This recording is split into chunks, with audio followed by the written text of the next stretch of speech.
Сегодня мы располагаем совершенно новыми данными в области археологии, антропологии и генетики, которые проливают свет на древние связи протоабхазской, адыгской культурной общности с древними цивилизациями, в частности, с египетской цивилизацией. Вечность смеется над людьми, а пирамиды смеются над вечностью. Древняя египетская поговорка. Египет был одним из древнейших государств мира. За 2500 лет от отца истории Геродота и до наших дней ученые отыскали множество папирусов, глиняных и каменных таблиц, испещренных иероглифами, но прочитать их не могли. В 1822 году французский ученый Шампольон дешифровал древнеегипетскую письменность, и человечество получило доступ к истории Древнего Египта. К сожалению, большинство рукописей дошло до нас в отрывках, без начала и конца, с пробелами внутри этих произведений. Однако и сегодня ученые ищут ответы на многие тайны. Так, исследователи Айджени сделали новое сенсационное открытие. Тайна происхождения египетских фараонов. Часть 1.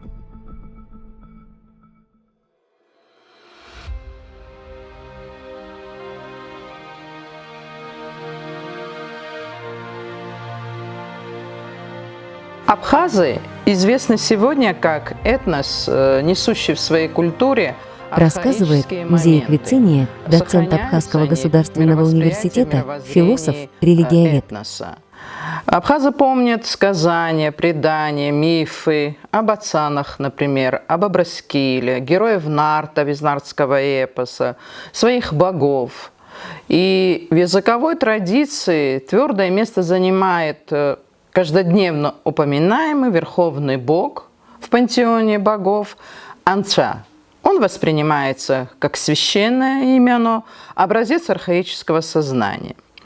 В этой связи следует заметить, что в сознании абхазов нет квазислов, заменяющих эти представления. Сегодня проходят различные процессы в изучении архаического наследия народов, то есть процесс ремифологизации. Справка.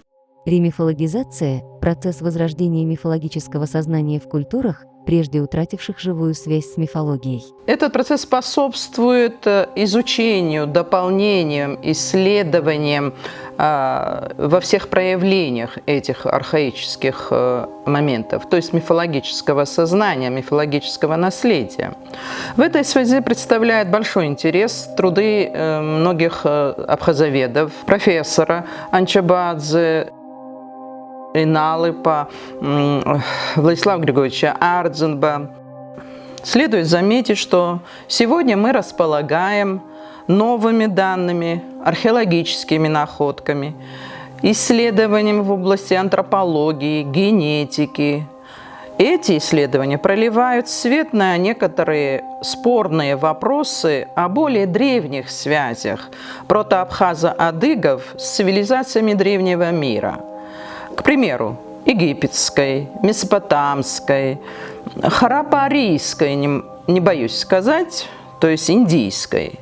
Смело выдвигаются гипотезы, концепции, которые трудно воспринять даже ученому человеку. Эти тайны времени сегодня требуют тщательного изучения. Но, несомненно, одно – все эти предположения, в том числе записки Геродота, Гомера, Тимей Платона, в котором жрец говорит Солону о священных текстах египтян, которым 8000 лет, о происхождении эллинских богов из Египта, гипотезы, мифы, археологические артефакты. Их не так уж мало. Это Майкопская плита, Сухумская плита, недавно найденная Сочинская плита. И даже материалы бронзового века, я имею в виду материальные объекты, артефакты, как топоры, сделанные из бронзы, различные другие изделия того времени. Все это указывает на то, что имелись даже можно сказать, систематические связи древней протоабхазской культурной общности с цивилизациями Средиземноморья и Индийского океана. А сегодня мы хотим сказать о том, что в особенности с египетской древней цивилизацией. В научном мире не раз высказывалась мысль о возможных древних связях кавказских языков с семитскими. Более того, Услар, Мар, Гулия в одно время пытались установить общность этих языков. К этому их подталкивало, главным образом, мнение Геродота о том, что колхи, возможно, родом из Египта. Вместе с тем на существование более глубоких связей, похоже, указывает прежде всего терминология, связанная с древнейшими религиозными воззрениями, именами египетских правителей, а также и целый ряд лексических совпадений. Но об этом чуть попозже. А пока остановимся на вопросе генезиса самих египтян. На этот счет современная наука сделала сенсационные открытия. Итак, обо всем по порядку. На этот счет сегодня не перестают спорить ученые, а споры эти начались еще с XIX века. После того, как египтология как наука зародилась, вот благодаря изысканиям Шампольона и исследованию дешифровки розетского камня им. Египетская цивилизация автохтонна или все же она аллахтонна, то есть она привнесена извне, или же все же те же самые местные жители эфиопского происхождения создали эту цивилизацию. Вот этот вопрос очень актуальный оказался сегодня. И что удивительно, этот вопрос привел нас к раскрытию, к предположению о том, что так называемая новая раса, которой придерживаются те, которые считают ученые, что это привнесенная все же цивилизация, она связывается с Кавказом. В 1894 году археологи Флиндерс, Питри и Квибел нашли останки человека до династического периода. И это перевернуло представление относительно ответа на этот вопрос.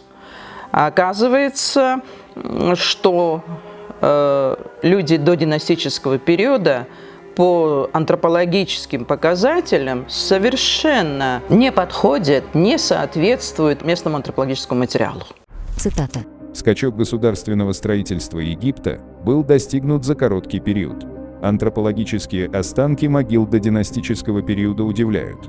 Черепа имели большой размер, а тела были длиннее, чем у местного населения. Брайан Эмери Уолтер, английский археолог-египтолог. Сегодня под это мнение подводит нас такая наука, как генетика. Следует заметить, что генетики из университета Тюбингена и института Макса Планка и другие европейские ученые, изучая сохранившийся материал мумий египетских фараонов, доказали их кавказское происхождение. Немецкие ученые из института Макса Планка и университета Тюбингена частично восстановили геном 90 египетских мумий возрастом от 3500 до 1500 лет, проанализировали его и пришли к выводу: древние египтяне не были африканцами. Чуть раньше аналогичные исследования провели биологи из генеалогического центра Айджени, расположенного в Цюрихе. Они анализировали генетический материал, извлеченный всего из одной мумии, но зато самого фараона Тутанхамона. Его ДНК добыли из костной ткани, конкретно из левого плеча и левой ноги. Специалисты Айджени сравнили геном мальчика-фараона и современных европейцев и обнаружили, многие из них – родственники Тутанхамона. Генетические исследования швейцарцев и немцев еще раз подтвердили, современные египтяне в общей своей массе – это недеградировавшие потомки фараонов. Просто они не имеют с ним, своими древними правителями, почти ничего общего, что в некотором роде объясняет особенности египетского общества. Цитата. Полагаю, что общий предок египетских царей-европейцев жил на Кавказе примерно 9500 лет назад. Около 7000 лет назад его прямые потомки расселились по Европе. А кто-то добрался до Египта и выбился в фараоны. Получается, однако, что начиная с прапрадедов, предки Тутанхамона, да и он сам были лицами кавказской национальности. Роман Шольц, директор центра Айджени. Ученые пришли к выводу о том, что предок египетской династии, царей, действительно жил где-то в Кавказском регионе, а затем мигрировал на современную территорию Египта и даже стал избранником богов и правителем страны. Наука развивается, и, соответственно, возникают новые доказательства тех или иных гипотез. Продолжение следует.